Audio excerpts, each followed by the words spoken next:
So then I will just dive right in. Sure. Let's start on the news of the moment. I know the two of you were briefed by the Director of National Intelligence, Avril Haines. Do you have any timeline in terms of when you will get visibility into the documents of classified material that both President Biden and President Trump had in their residences? Margaret, unfortunately, no. And this committee has had a long bipartisan history of doing its job. And our job here is intelligence oversight. The Justice Department has had the Trump documents about 6 months, the Biden documents about 3 months. Our job's not to figure out if somebody mishandled those, but our job is to make sure there's not an intelligence compromise. And while the Director of National Intelligence had been willing to brief us earlier, now that you've got the special counsel, the notion that we're going to be left in limbo and we can't do our job, that just cannot stand. And every member of the committee who spoke yesterday, and I wanted the director to hear this, regardless of party, said we are united in we have to find a way to do our job. That means we need these documents, we need that assessment. But the intelligence community would say their hands are tied because this is an ongoing, active Justice Department investigation. So what would meet the level of addressing your concerns without compromising that? Well, I don't know how congressional oversight on the documents, actually knowing what they are, in any way impedes an investigation. These are probably materials we already have access to, we just don't know which ones they are. And it's not about being nosy. You know, here's the bottom line. If in fact those documents were very sensitive, materials were sensitive, and they pose a counterintelligence or national security threat to the United States, then the intelligence agencies are tasked with the job of coming up with ways to mitigate that. How can we judge whether their mitigation standards are appropriate if we don't have material to compare it against, and we can't even make an assessment on whether they properly risk assessed it? So we're not interested in the timeline, the TikTok, the who got what, who did that. Those are criminal justice matters to the extent that that's what it is. That's not what we're interested in. We deserve and have a right and a duty to review what the materials were so we can have a better understanding of not just, you know, what the agency is doing about it, but whether it's sufficient. Does the director even know what the materials were? Well, we got a bit of vagueness on that because, again, I believe you want to make sure the intelligence professionals and not political appointees were making some of that. That makes sense to me.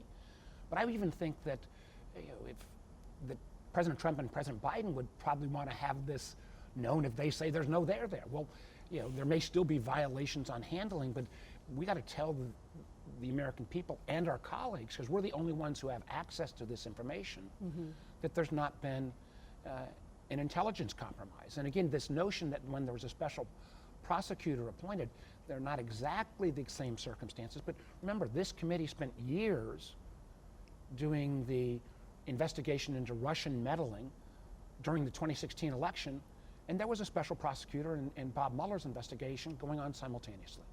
Let me tell you how absurd this is. There isn't a day that goes by that there isn't some media report about what was found where, what some sort of characterization of the material in the press. I just saw one this morning again. So somehow the only people who are not allowed to know what was in there are congressional oversight committees. But apparently the media leaks out of the DOJ are unimpeded in terms of characterizing the nature of some of the materials that were found, plus whatever the individuals involved are telling the media. So this is an untenable situation that I think has to be resolved. But there's an argument that there's a diminishing value to intelligence over time. Some of it's time sensitive. The idea that some of these documents go all the way back to when President Biden was a senator, does that suggest that there's something more than a problem in the executive branch? Well, agreed. That's why the notion of we're not going to give the oversight committee the ability to do its job until the special prosecutor somehow says it's okay doesn't hold water. That's not going to stand with all the members of Congress. So do you want to see these 300 I think we need documents? Chances are, Trump? We have it right as not only members of the Intelligence Committee, but as part of the leadership to review virtually every classified document. We're part of the so-called Gang of Eight. We may have seen these documents. We just need to know, were these the ones that were potentially mishandled? And that mishandling is not our responsibility. Our responsibility is to make sure the intelligence and the security of the United States have been compromised. And you're absolutely right that some of these may have been years old. So this idea that we're not going to get that access, just, again, we all agreed, and I think the director heard loud and clear from all of us, it's just not tenable. And it begs the bigger question, and again, which Marco and I have agreed to jointly work on. that we got a problem in terms of both classification levels, how senior elected officials, when they leave government, how they handle documents. We've had too many examples of this. And again, I think we've got the bipartisan bona fides to say, let's put them in place on a going forward basis, a better process. And let me just add, on the age of the documents, it's true, the information in and of itself may be dated and irrelevant at this point, but having access to that information reveals how you gathered it, whether it was a human source or Sources and other methods. source.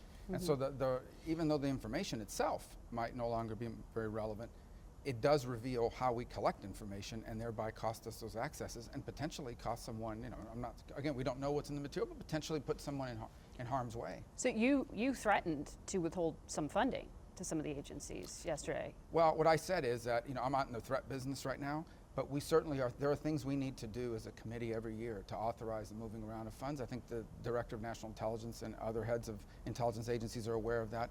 At some point, I'd prefer for them just to call us this morning or tomorrow or whenever and say, look, this is the arrangement that we think we can reach so that the overseers can get access to this. I'd prefer not to go down that road, but it's one of the pieces of leverage we have as Congress. We're not going to sit here and just issue press releases all day. And one of the things that I wanted Director Haynes to hear, and I think she was in a bit of an untenable position yesterday. She had been willing to brief earlier before the special prosecutor. I wanted her to hear that this was not just Senator Rubio and I. This was all of the members of the committee on both ends of the political spectrum saying, we got a job to do, we're going to do it, we're going to figure out, we're not in the threat business, but we're going to figure out a way to make sure that we get that access so that we can not only tell the American people, but we've got another 85 U.S. senators who are not on the Intelligence Committee who look to us to get those assurances. How much are your hands tied, though, in terms of this part of government and classification really being over in the executive to a large extent? Like, what is it that you as lawmakers can do? Is it new regulations The Director of when it National comes to Intelligence transitions? is the individual that's the chief officer for intelligence classification. I think, and there's been a number of other members of the Senate. Both parties have been working for years on the notion that we overclassify the number of things that we read in a skiff that somehow then appear in the newspaper. Begs the question. It's kind of been an issue that's been bubbling for a long time. Overclassification. I think this series of events pushes it to the forefront. And again, we have the power to write legislation, which then executive agencies have to follow. In terms of record keeping. In terms of record keeping, in terms literally of at least guidance on classification issues. I mean, there has been, and again, this Director of National Intelligence, I'm going to give her credit, she has been at least acknowledging, and long before this issue came up, said we need to work on this issue of declassification, overclassification. Every director says it, and then it kind of gets pushed back. I think one good thing that may come out of this is that we're going to find a way to resolve this issue on a going forward basis. So it sounds like we found one area of bipartisan agreement already here, that there needs to be some kind of I actually think you're legislation going to find around classified materials. on our I committee, think you're going to find an awful lot more than one. Where does this rank in terms of priority, dealing with the classified? Well, the immediacy of it right now, and the notion, and again, I don't know what President Trump and President Biden are thinking about this, but I would think they would like some recognition that these documents, hopefully, as Marco said, are not disclosing sources and methods, are not so current that there may be a violation of American national security. We just don't know. So I think we need to get this resolved sooner than later in terms of the specific case of the Trump and Biden documents. We've not really focused as much on the Pence documents, or who knows what additional shoes may fall. Yeah, and I don't want to speak for Mark. Obviously, the immediacy of this moment is big, but I think on the broader set of issues, we still have this reauthorization of 702 and an important authority for our government. And then more broadly, I just think the world looks so different than it did when I started out in this committee. When I first got to the Senate, the principal focus of foreign policy and national security issues were counterterrorism, and those are still very important. But we're now in a world increasingly revolves around great power competition, China, the Russian invasion of Ukraine, and then some of the threats posed by Iran, North Korea, and other rogue states. So whether our intelligence agencies have adjusted quickly enough to that new reality and the obligations that poses, I think is, from a big picture perspective in my mind, one of the things we really have to spend time on. And the thing that I think, again, our committee has got some some record on. I mean, I personally believe the competition, technology competition in particular with China is the issue of our time. And remember, it was this committee that first pointed out the problems with the Chinese telecommunications provider, Huawei, as a national security threat. And we built, frankly, even under President Trump, an approach to say we need to make sure that we get it out of our networks and then convince our allies to do that. It was our committee, again, who first pointed out the challenges that in the semiconductor industry, which we had dominated in this country. Computer chips. Computer chips in the 80s and 90s, that we were falling behind, literally to the point that no cutting-edge semiconductor chip was even being made in America. And we built then the legislation around the so-called CHIPS bill. I think there are other technology domains, artificial intelligence, quantum computing, advanced energy, synthetic biology, where we need to do the similar kind of bipartisan deep dives to say, how do we make sure America and our friends stay competitive with a China that is extraordinarily aggressive in these fields and making the kind of investments, frankly, that we used to make post-Sputnik. And I want to ask you about that because President Biden is reportedly close to issuing an executive order when it comes to restrictions on U.S. investments in China, but there's concern about risking further escalation. What's your view on how far that action should go, and where do you all pick up in terms of lawmakers? Well, I think there's two things. The first is the Chinese have found a way to use capitalism against us. And what I mean by that is the ability to attract investment into entities that are deeply linked to the state. That military commercial fusion that exists in China is a concept that we don't have in this country. We have contractors that do defense work, but there is no distinction in China between advancements in technology, biomedicine, whatever it might be, and the interests of the state. And then the second is obviously the access to our capital markets. And the third is the risk pose. We don't, up to this point, have not had levels of transparency in terms of auditing and the like on these investments into these companies. When you invest in these companies in U.S. exchanges, you don't have nearly as much information about the bookkeeping of those companies as you would an American company or a European company, because they've refused to comply with those restrictions. So there's systemic risk to our investments, and then there's also the geopolitical reality that American capital flows are helping to fund activities that are ultimately designed to undermine our national security. So it's a 21st century challenge that we really have to put our arms around. And again, this is something, I think, and I fall into this category. Beginning of the 20th century, I was a big believer that the more you bring China into the world order, the more things will all be copacetic. We were just wrong on that. The Communist Party, under President Xi's leadership, and my beef is, be clear, with the Communist Party. It's not with the Chinese people or the Chinese diaspora, wherever it is in the world. But they basically changed the rules of the road. They made clear in Chinese law that every company in China's ultimate responsibility is to the Communist Party, not to their customers, not to their shareholders. We've seen at the level of $500 billion a year of intellectual property theft. We have actually, in a bipartisan way, didn't get a lot of attention, over the last 7 years, have been out and we've done 20 classified briefings for industry sector after industry sector about these risks. Frankly, pre-COVID, we kind of got nods, but some pushback because a lot of companies just wanted access to the market. We're making a lot of money off Chinese tech companies. Exactly. Now, post-COVID, I think there is an awakening that this is a real challenge.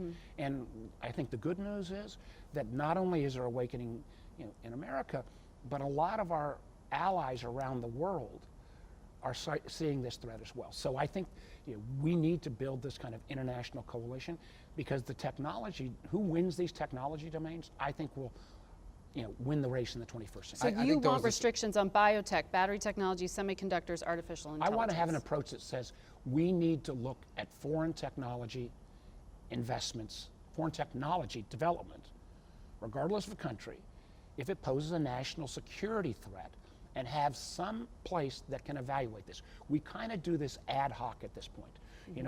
We years back, there was a Russian software company, Kaspersky.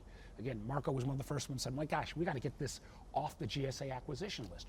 We worked together on Huawei. I'm sure we're going to talk about TikTok. We need a frame to systemically look at this.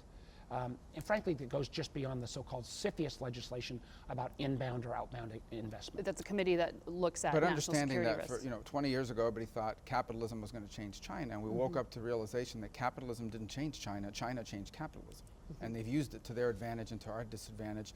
And not simply from an old Soviet perspective to take us on from a geopolitical or military perspective. They've done so from a technological and industrial perspective.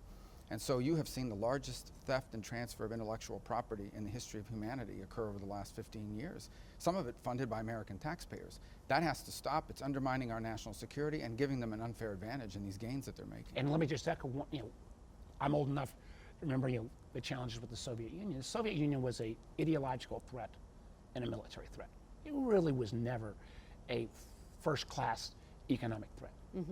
China, we have ideological differences, they have a growing military, but domain after domain, they are right with us in certain areas, even ahead of us in this kind of technology. And I agree with Marco again, the ability to kind of manipulate our system, the kind of combination of command and control with certain tenets of capitalism. They have an authoritarian capitalism that for a while worked pretty well. I don't think it works as well as our long-term system, but we have to inform all of our industry and frankly all our allies about this challenge. They have the biggest hacking ability program than any other nation. Intelligence community says they're the world leader in surveillance, in censorship. How restricted should their ability to access this market be? Let me put it to you this way. I think it is nearly impossible for any Chinese company to comply with both Chinese law and our expectations in this country. Chinese law is very clear.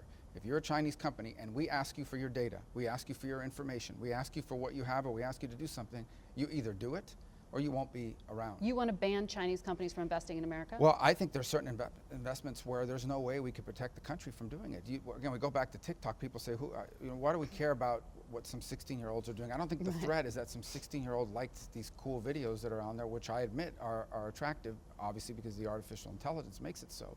It's the massive amount of data that they're collecting, not on one 16-year-old, not on 1,000 16-year-olds, but on millions and millions of Americans that give them commercial advantages, potentially the advantage of being able to shape American public opinion in a time of crisis, that just give them an extraordinary insights that allow them to steer the conversation in this country in any direction they want. And these are long-term threats that are extraordinary to the country in the 21st century. But this has been talked about for 3 years now. The Trump administration tried to ban it. The Biden administration still hasn't pulled the trigger on what to do with TikTok. Let me build on what Marco just said. And I think, again, maybe we were all a little bit slow to recognize the challenge here. It is both a data collection entity. Now, it may not collect as much data as some of our American platforms, but it is very much, at the end of the day, still responsible to the Communist Party. But think about this, Margaret. 138 million users in America use TikTok on a regular basis, average about 90 minutes a day. I'm sure your network would love to have 138 million Americans spending 90 minutes a day on your network. And I'm not saying that the TikTok or Communist Party is driving the videos you see, but the fact is the algorithms that determine what you see on TikTok is determined out of Beijing by China. And the proof is, if you look at what Chinese kids are seeing on their version of TikTok, which emphasizes science and engineering versus what our kids and kids around the world are seeing, it is dramatically different. So both from a data collection and from, frankly, a propaganda tool, it is of huge concern. How we go at this systemically is what, we're both maybe have slightly different ways to get there, but I think making sure we educate our fellow Americans and the rest of our colleagues on this challenge is really important. But so CBS spoke to TikTok about their plans, and the company said they had come to an agreement over the summer in terms of how they could structure things to separate and create a wall to protect against some of these concerns. They said they can continue operating in the U.S. by offering data protections. Do you both know what they are offering? And you're laughing, so I'm guessing this isn't sufficient. I don't know what the data protections are, and there's a technical aspect to it, but it's beyond the data protections. It's the ability to, let me just give you an example, right? What is the Chinese narrative on Taiwan? That it's part of China, that this is a fake claim and so forth. And they understand that in this republic, in order for the United States to live up to its commitments to Taiwan, you need to have public support for that, right? Because there'd be potential high costs to pay for the U.S. to keep its commitments with regards to Taiwan. So if they dedicate years and years to influencing the American audiences through the use of TikTok, the data, and their ability to use artificial intelligence and their algorithms to guide it, to undermine our narrative and to increase their narrative, we may very well reach a point where there is a Taiwan contingency and millions of Americans have already bought into years and years of influence from the Chinese. Now, in this country, people have a right to say those things, but think about how fired up everybody was over the fact that Russian trolls and bots were buying ads on Facebook during 2016. This goes exponentially greater than that in terms of its level of influence. So Senator Hawley wants to ban it. Is that sufficient? Well, I filed a bill to ban it last year. We're going to refile it again this year. It's bipartisan, it's bicameral. Some people are not willing to go that far, but I certainly think it's the right place to be. But in the end, we got to do something about it, whether it's a ban or something else. I honestly don't know. As I sit here with you today, I don't know how our national security interests and the operation of TikTok in this country, as long as it's owned by ByteDance, can coexist. And you want to force the sale? I've been wanting to do that for 3 years. I'm looking at it, and listen, Marco and I have the same goals. I may have a slightly different approach. I'm going to sit down and see how we can work through this. But I've been hearing it. I've been trying to give the Biden administration now more than 2 years to see, is there a technical solution here? And I'd be willing to take a look at it. Biden administration has not announced that. And I think the problem is, this is technically extraordinarily hard to do.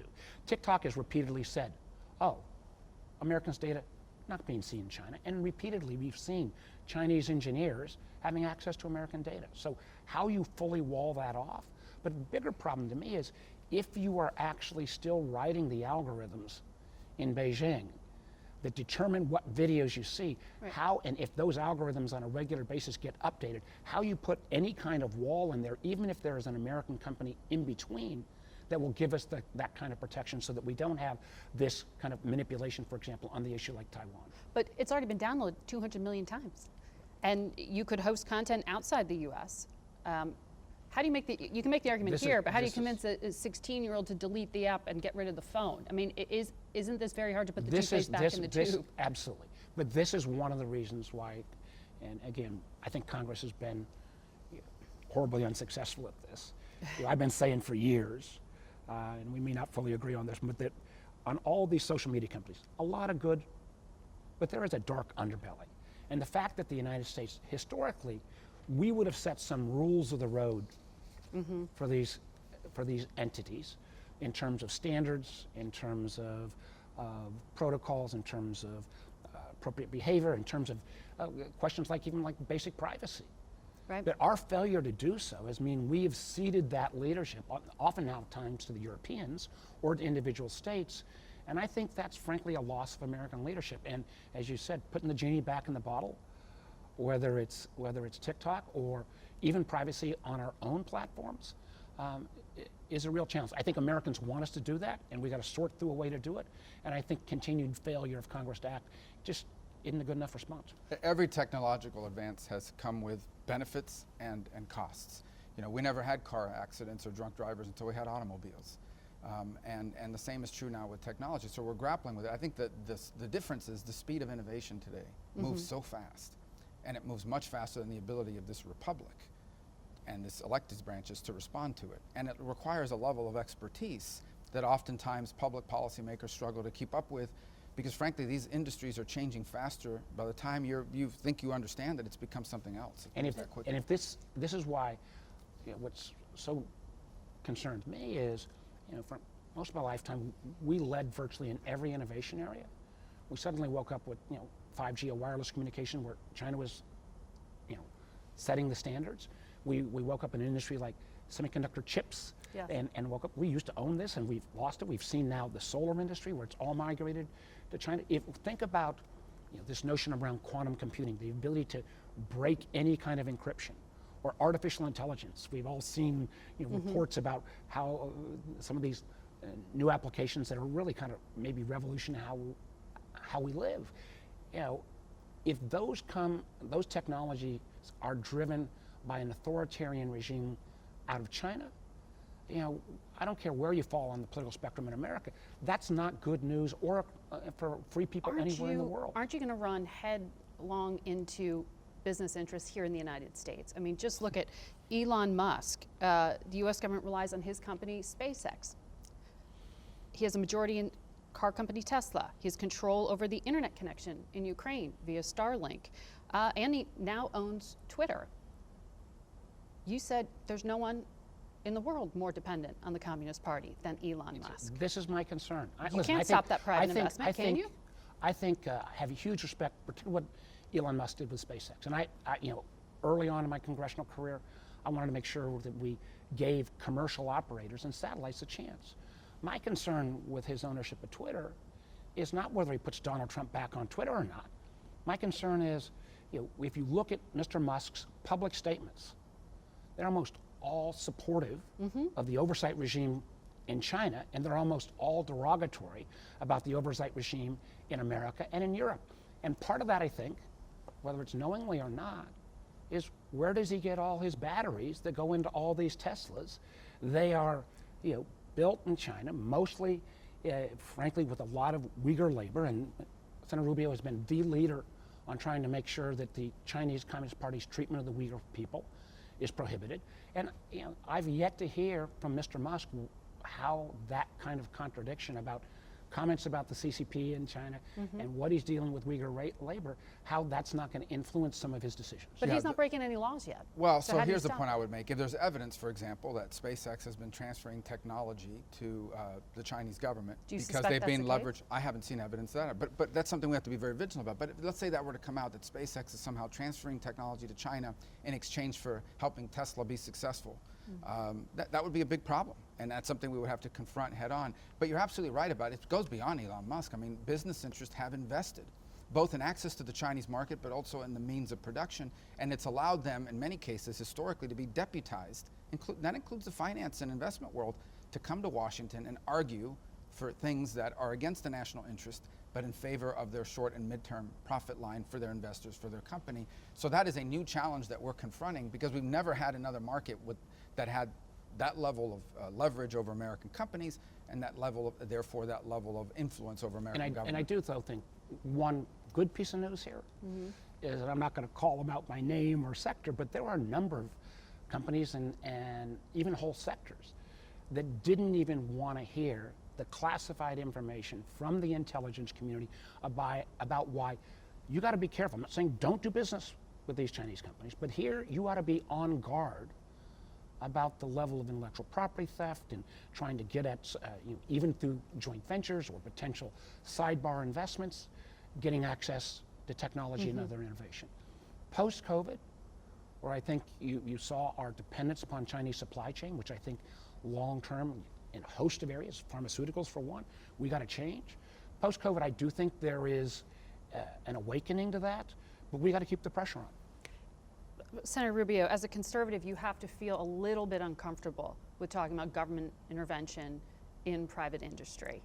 But that has been the U.S. solution in some ways to the semiconductor issues you were raising, this subsidy to try to bring chip making back to America. Well, I would argue this. I don't believe in government intervention in the private sector, but I do believe in government intervention in our national security. These are subsidies. Capitalism is going to give you the most efficient outcome.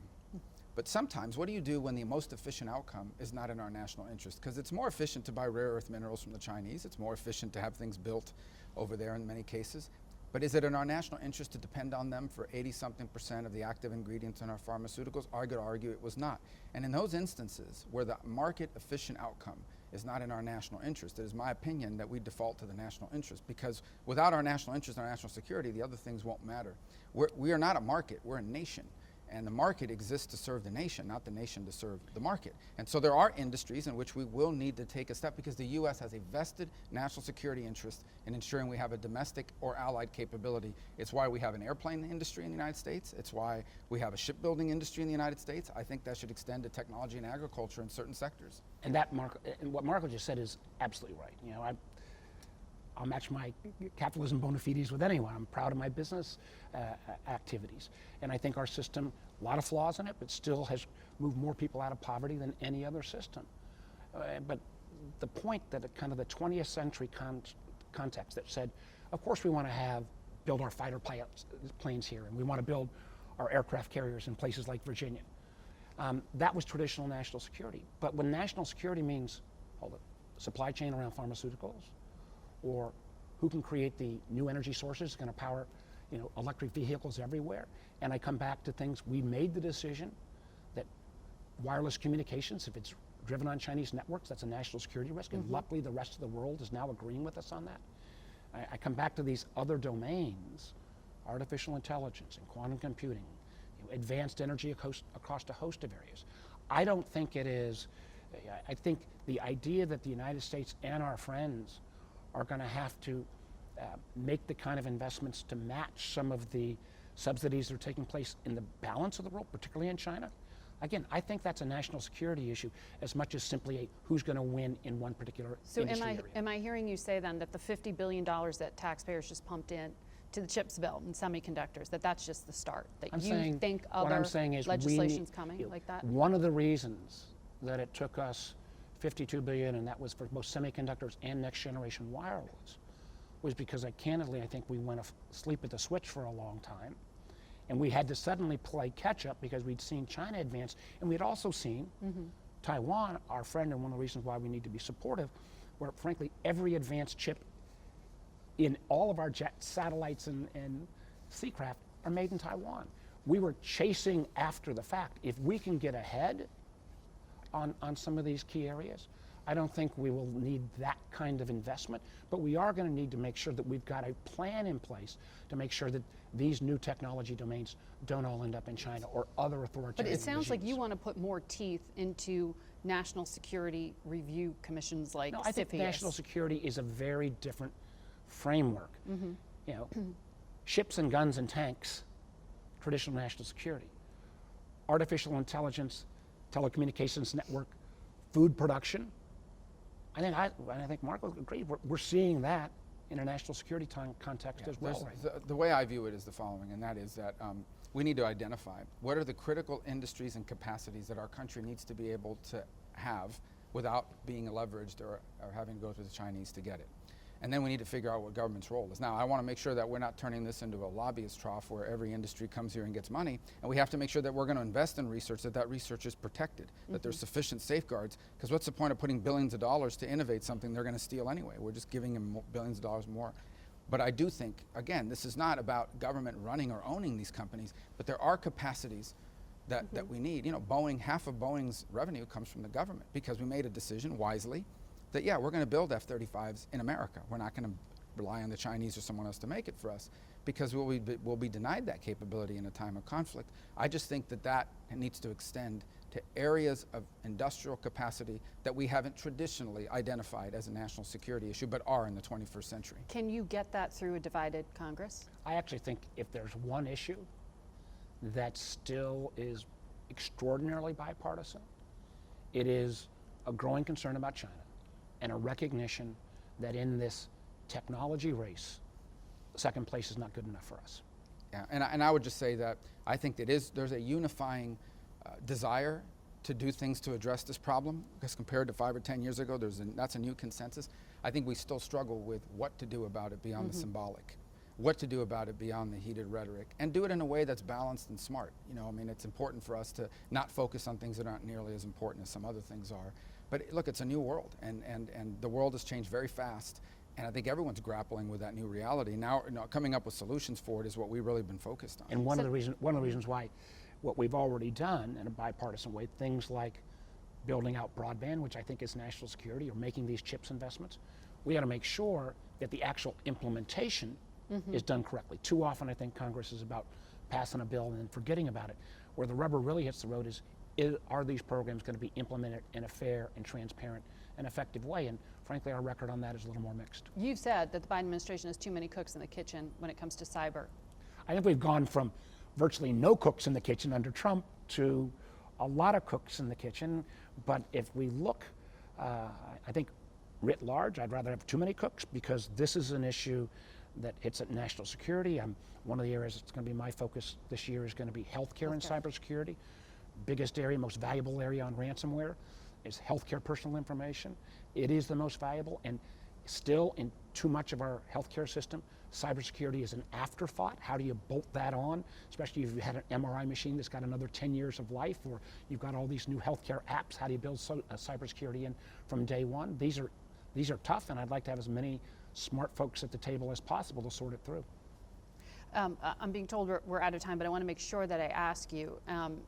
You know, China erupted, Beijing erupted with anger when the former speaker visited Taiwan. Speaker McCarthy is expected to visit that island soon. Do you think there's a value to lawmakers going and making that statement by visiting? I do, and I think the first value is we shouldn't allow the Chinese Communist Party to dictate where members of the U.S. Congress can travel and who they can visit. But doesn't that just provoke? Well, they're the ones that get provoked by it. I mean, I don't think the purpose of the visit is to be provocative. I think the purpose is the stated commitment this country has made to Taiwan's security and to the continued support of their aspirations to live free of the yoke of Beijing. They don't want to turn into the next Hong Kong. And so I think American policymakers have a right to express that by traveling and visiting with those leaders. We can't allow the Chinese government to dictate where American leaders can travel. So I don't think Speaker Pelosi or McCarthy would travel there for purposes of provoking the Chinese. But I can't control what provokes the Chinese. Mm-hmm. And I think they need to have a little bit more respect for our system in which the president can't tell a speaker of either party where to travel or where to go. I think Speaker McCarthy has the same right that Speaker Pelosi did. And I think the challenge, is how we maintain that support for Taiwan, but at the same time recognize that there are many places where it is in America, the world's interest, that we find ways to work with China. Mm-hmm. And that's the challenge here. But at the same time, recognizing in these fields, particularly around economic competition and technology competition, they are playing with a very different set of rules, and not to have some collaboration, but frankly, in domain after domain to try to dominate. And that's not something I think we, and frankly, our friends around the world, and there are many, many folks who are looking for strong American leadership here, I think we have that ability to rebuild a set of alliances that will be critical going forward. Are we going to see a bipartisan trip to Taiwan? Everything's on the schedule. Probably wouldn't announce it ahead of time. Well, I'm coming with you. So, but I do want to thank both of you for sitting down together. We actually haven't had a bipartisan interview like this in about 3 years. So to see a Democrat and Republican sit down and talk about issues of substance is great to see. So well, I guess we'll see you 3 years from now. No, we'll see more of this. You're going to see no, more. We want you back. This when committee's you have got a record on doing that, and we're going to continue. Thank you for doing it. Thank you. Thank you both.